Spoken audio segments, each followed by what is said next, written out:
नमस्कार, स्वागत है आपका यूट्यूब चैनल उल्टा चश्मा पर।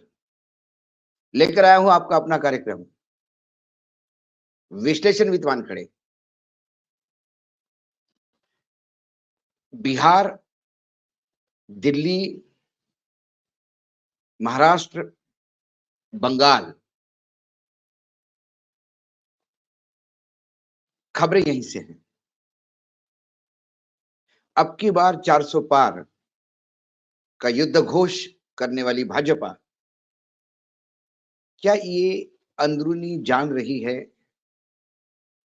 कि सामान्य बहुमत 272 सीटों का लोकसभा में 2024 के आने वाले समय में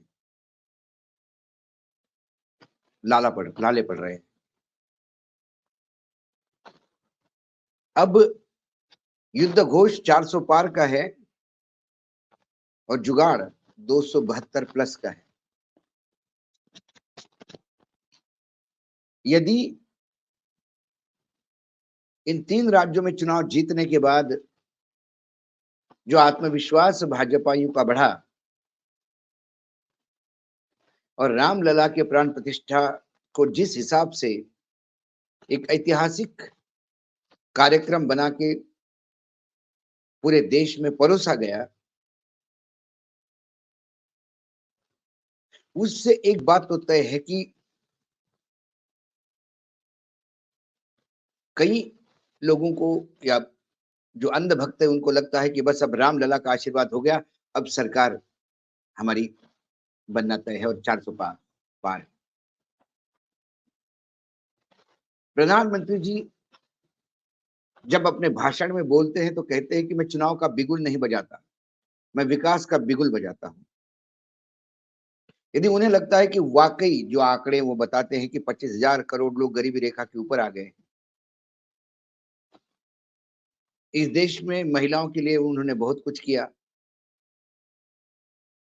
26 जनवरी की परेड पूरी महिलाओं को डेडिकेटेड थी। राम का आशीर्वाद उनको है। यदि इस देश की कैबिनेट ये मानती है कि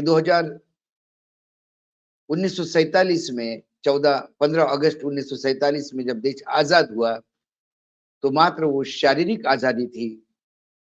सही मायने में 2014 ही नहीं 2024 में पहली बार उस मुर्दे नुमा शरीर में आत्मा ने प्रवेश किया, भारत की प्राण प्रतिष्ठा हुई है, ऐसी कैबिनेट मानती है।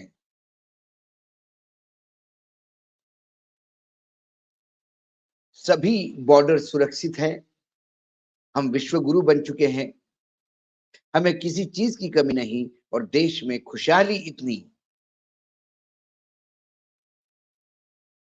कि हर जगह चंगे चंगे। और यदि ऐसी वस्तुस्थिति है तो फिर ऑपरेशन लोटस, ऑपरेशन कमल की जरूरत कभी बंगाल तो कभी महाराष्ट्र, कभी राजस्थान तो कभी दिल्ली और बिहार में क्यों पड़ती है? वर्तमान में जो हो रहा है बिहार में वो ऑपरेशन कमल में इसलिए कह रहा हूं क्योंकि नीतीश कुमार जी पार्टी मतलब महागठबंधन से बाहर होना चाहते हैं, बिल्कुल मन बना लिया, लेकिन कारण मिल नहीं रहा है। क्या बता के निकलेंगे? पिछली बार वो जो निकले थे तब उन्होंने कहा था कि आरजेडी के साथ नहीं, हम हमारा नहीं मेल खाता। एक स्वच्छ नेता की छवि, बेदाग छवि और साथ में आरजेडी जो कई सालों के बाद सत्ता में आई थी, तेजस्वी को उप मुख्यमंत्री बनाया, छोटा भाई बड़े भाई नाराज थे उनके तेजस्वी तेजस्वी के, तेज बहादुर जो भी नाम है, और वो लगातार आक्रामक हो रहे थे, परिवार में विवाद हो गया था। पार्टी के कई बड़े नेता तेजस्वी को नेता मानने को तैयार नहीं थे, फ्री फॉर ऑल था। गोदी मीडिया लगातार हंटिंग पे लगा हुआ था कि कब इस गठबंधन को हम नीचे करेंगे। और इससे जब नीतीश कुमार बीजेपी के साथ चले गए तो बिहार की जनता को भी लगा कि नीतीश कुमार जी साथ में चुनाव तो लड़े, लेकिन ये आरजेडी सुधरने को तैयार नहीं है। तो नीतीश जी एक सुशासन देने के लिए, बिहार का भला करने के लिए बीजेपी के साथ चले गए। फिर बीजेपी के साथ मिलकर नीतीश जी ने चुनाव लड़ा, लेकिन उन 4 सालों में तेजस्वी ने अपने आप को एक बड़ा नेता स्थापित किया, पूरे पार्टी पे कंट्रोल लिया और आरजेडी का एक नया चेहरा लोगों के सामने लाया। यही कारण है कि नीतीश के साथ मिलके जितनी सीटें थी, उतनी सीटें फिर वो वापस लेके आए और बिहार में पार्टी नंबर 1 बने। जनता दल यूनाइटेड, बीजेपी, ये सारा कुनबा इकट्ठा होने के बावजूद भी दूसरे नंबर पे बीजेपी रही और नीतीश कुमार तीसरे नंबर पे चले गए 45 सीटों पे। नीतीश ये जान गए कि बीजेपी के साथ जाने से मुझे नुकसान हुआ। एकाएक उन्होंने कुछ दिन बीजेपी के साथ रहने के बाद एक आरोप लगाया कि बीजेपी मेरी पार्टी तोड़ रही है, मैं आरजेडी के साथ जाता हूँ।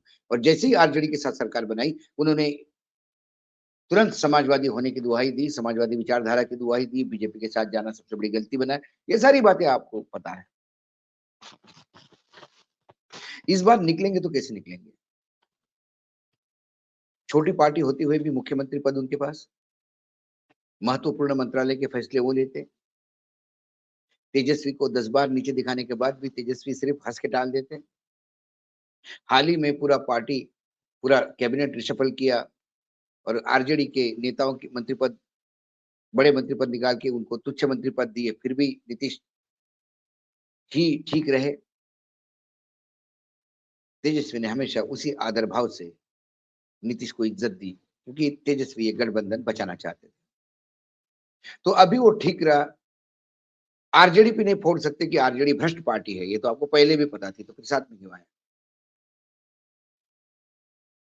आरजेडी मेरी पार्टी तोड़ रही है, तो आपकी पार्टी के कोई एमएलए तो सामने आए जो बोले तो सही कि हमने तोड़ रहे थे। बातें हवा में हो रही है। एक ऑपरेशन कमल वहां पे भी हुआ, बिहार में भी हुआ, लगातार रेड्स हुई ईडी की। क्या कोई लाल डायरी बिहार में भी घूम रही है? और सितंबर के बाद ईडी खासकर जनता दल यूनाइटेड के लोगों के प्रति एकदम नरम रवैया लेके बैठी है। क्या तब से अब तक डील चल रही थी? क्या लाल डायरी में बहुत सारी चीजें हैं जो नीतीश का भी चेहरा पे दाग आ सकते हैं? क्या इसलिए तो कहीं नहीं जा रहे हैं? ये भी तो एक डर है। तो कारण ढूंढा जा रहा है। तो कभी कहते हैं कि हम इंडिया गठबंधन से इसलिए बाहर हो गए। इंडिया गठबंधन से बाहर हो जाइए, बिहार की सरकार से बाहर जाने का मायना क्या है? ये नीतीश नहीं बता पाए। वो ऑपरेशन कमल का एक हिस्सा था जो सक्सेस होते दिखाई देता है। दूसरा ऑपरेशन कमल दिल्ली में हुआ।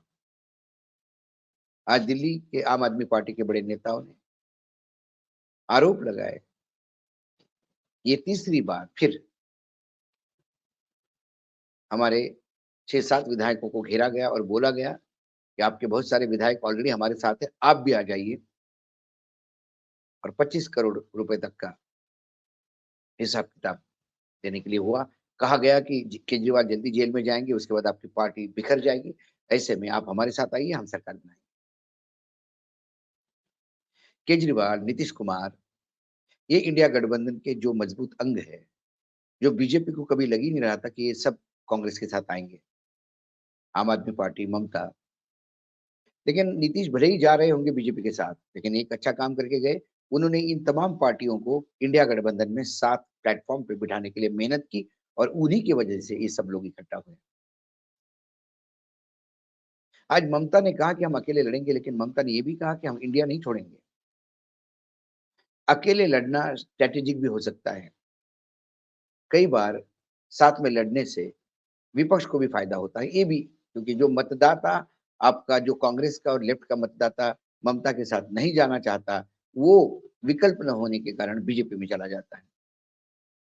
पिछली विधानसभा में ये लोगों ने देखा, जब कांग्रेस और लेफ्ट बहुत ही डाउन प्ले करके चुनाव लड़े, लो लेवल पे चुनाव लड़े, तो बीजेपी की सीटें बढ़ गई। ममता का तो सीट वोट बैंक इंटैक्ट रहा, थोड़ी बहुत सीटें उनकी बढ़ी, लेकिन बीजेपी को जो वोट शेयर गया वो कांग्रेस और लेफ्ट का गया। इसलिए जो लोग वहां नहीं जाना चाहते उनको विकल्प देकर आप साथ में रख सकते हो। ये स्ट्रेटेजी है ये भी। क्या ये इसका पार्ट था? लेकिन आम आदमी पार्टी, एक ऑपरेशन लोटस बिहार में हुआ, वो सक्सेस हुआ,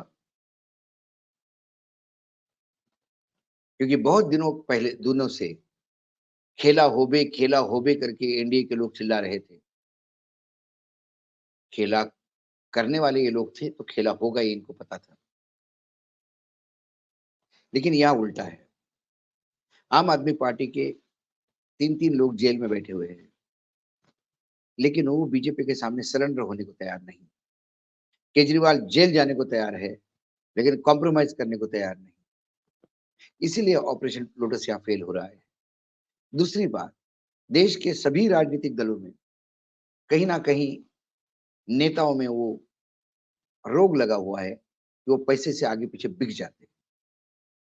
कम से कम जब से आम आदमी पार्टी बनी तब से आज तक आम आदमी पार्टी का एक भी विधायक या सांसद बिका नहीं। ये अकेली पार्टी बची है कि जिसमें आज तक कई लोगों ने प्रयास करने के बाद भी ये लोग बिके नहीं। ये आज भी अरविंद केजरीवाल के प्रति लॉयल है। यही कारण है कि ऑपरेशन कमल ये तीसरी बार आम आदमी पार्टी पे चलाए और फेल हो गया। और आम आदमी पार्टी इसलिए अब जरूरी हो गई है क्योंकि ये मात्र दिल्ली का मसला नहीं, ये पंजाब और गुजरात का मसला है। गुजरात में आम आदमी पार्टी को 12% मतदान ने बीजेपी की चिंताएं तो बढ़ाई है।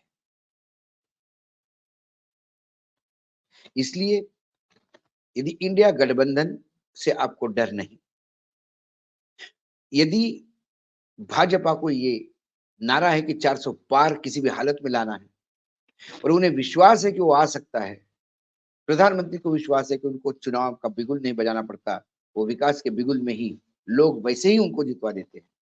जब लोग वैसे ही उनको जितवा देते हैं तो फिर ऐसी हरकतें करने की जरूरत क्या है? सीधा सवाल। ऐसी हरकतें हो इसलिए रही है कि लोग वैसे ही जितवा नहीं देते, लोग भी आपको तोलते हैं। और जब लोग अपनी समस्याओं के तराजू में तोलते हैं तो फिर आप पासन में बहुत नीचे बैठ जाते हैं। समस्या बहुत ज्यादा भारी है। यही कारण है कि ऑपरेशन कमल फिर एक्टिव हो गया है। ईडी और इनकम टैक्स हर जगह एक्टिव है। कुछ जगह लोग डरते हैं और फिर वही शोले का डायलॉग, जो डर गया सो मर गया। और वही एक टैगलाइन विज्ञापन की, डर के आगे जीत है। लालू के लिए डर के आगे जीत है, शरद पवार के लिए डर के आगे जीत है, केजरीवाल के लिए डर के आगे जीत है। इसलिए ऑपरेशन कमल फेल है। आज इतना ही। कल फिर आऊंगा किसी विषय के साथ। तब तक के लिए नमस्कार। देखते रहिएगा यूट्यूब चैनल उल्टा चश्मा।